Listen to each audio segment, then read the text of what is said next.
Hello, everybody. Welcome back here to Puerto Rico, where the Indiana basketball team had a very impressive exhibition victory, 93-71 over a mega Superbet team that has an NBA draft pick on it, has another potential NBA draft pick on it, has other players getting high major interest or already with high major scholarship offers.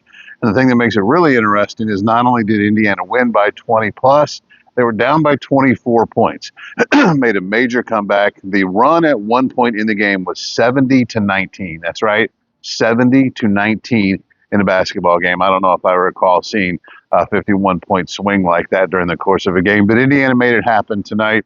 They started off, I don't know if they were sluggish. I think that, a lot of the fun in the sun, kind of was a little bit of a factor. Some shots were short, some threes rimmed out. And certainly Mega Superbet was playing like this was a big deal for them to have an opportunity to beat a name brand college basketball team like Indiana. They were a little more physical earlier. They certainly used some of their physicality defensively. And then Indiana just really flipped the script. I thought they did a tremendous job running their offense with a little more precision, running it with just a little more force. They did a better job of getting the ball into the paint to get threes, not just swinging it around the perimeter. They certainly showed they have different ways to go about getting three-pointers.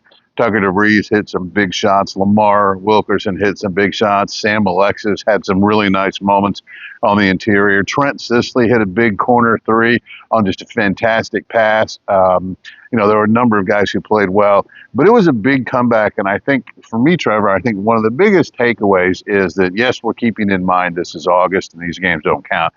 But Indiana got punched in the mouth and responded in a big way.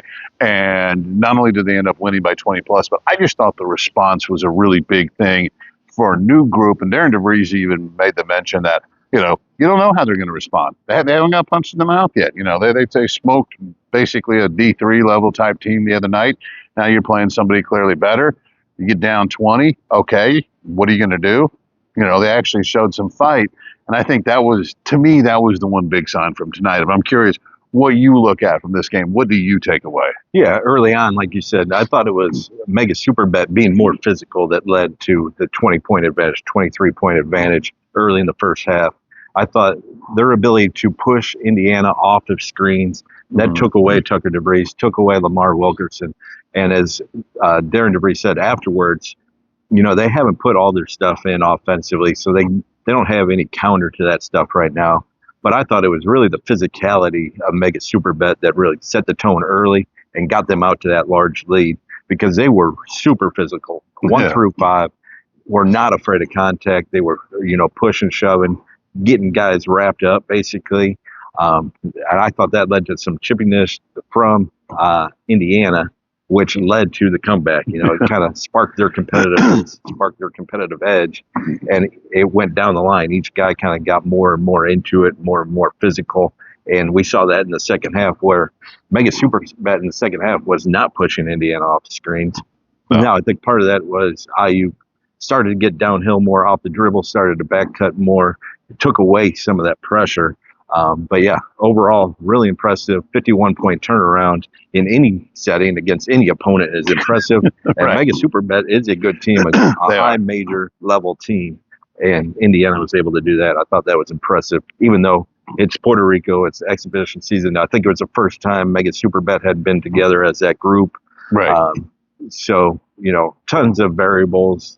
You can't really equate this to a regular season, but still impressive for a 51-point turnaround. Yeah, neither team has scouted each other or anything like that, which obviously will happen during the college basketball season. So the settings are completely different. But a 51-point turnaround is a 51-point turnaround. And to your point about the physicality, I thought, Indiana going downhill took away Mega Superbet's ability to kind of get a fight through some screens, fight over some screens. They were really playing out, and they were playing physical outside the paint. They were playing physical at the arc.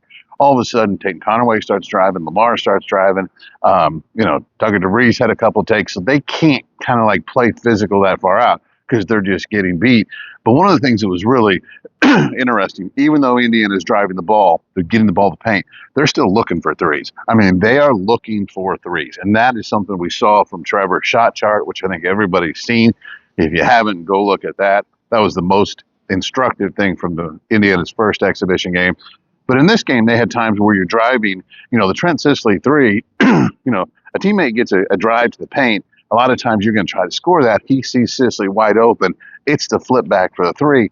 So I thought it was really instructive that even when down, Indiana's still going to run its stuff. Yeah, and going back to Tatum Connerway, I thought he was really the spark to get the offense going. There were multiple times that physicality pushed IU, all 4 or 5 guys out by the half-court line, like literally a step away from the half-court line. There's one position. All 5 guys were out there trying to break that pressure and physicality. Connerway starting to get into the bucket, starting to get to the paint, really freed those things up. And then, like you said, he would get to the paint, wrap a pass around a defender, and find a guy for a wide open shot. A couple of them didn't fall, or this could be totally different from the get-go. But just his ability to get in the lane and make things happen without having to run a set, without having to, have any specific offensive scheme, I thought that was big for IU tonight.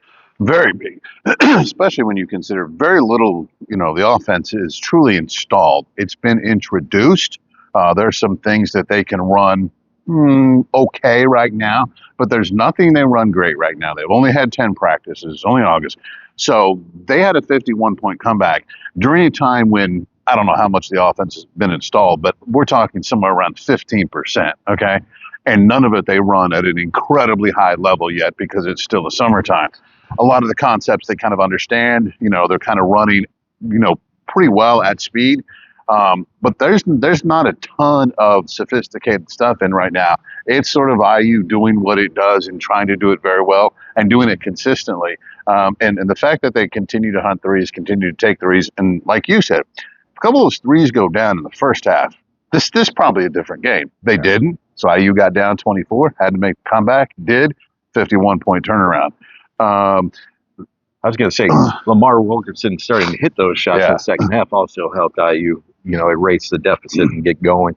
But I also wanted to point out Josiah Miles and Josh Harris, not the biggest stat lines of the group so far through 2 games, but I've really been impressed with how hard each of them plays. They are really getting after it on the defense end, rebounding. Their intensity has been fantastic throughout. And I think that's one of the things that's standing out to me so far. Sure. And that's one of the things, like, some of the IU teams over the past couple of years, like, when shots didn't fall, or they got behind and when things started slipping, they kept slipping. And we saw the opposite tonight. And I think that's something that fans really enjoy hearing about, enjoy knowing that happened, just because that's a little bit of a different situation. It's a different mentality than kind of they've seen from IU over the last couple of years. So I thought those were really good things. And another point, kind of playing along with that, in the first half, when things started to get a little bit better and energy was certainly high, the bench started a defense chant. The players on the bench started, let's the defense, clap for that defense, and got the rest of the IU fans here doing the same chant. I thought that was another sign of how connected this group is on this trip. You're supposed to be bonding during this time, and it apparently is working out pretty well. Yeah.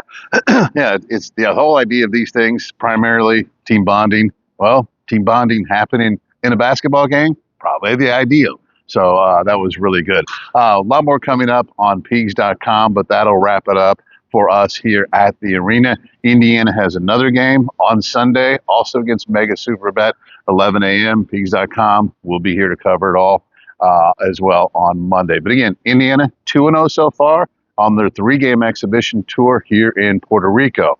For Trevor Andershock, I'm Jeff Rabjohns for Peegs.com.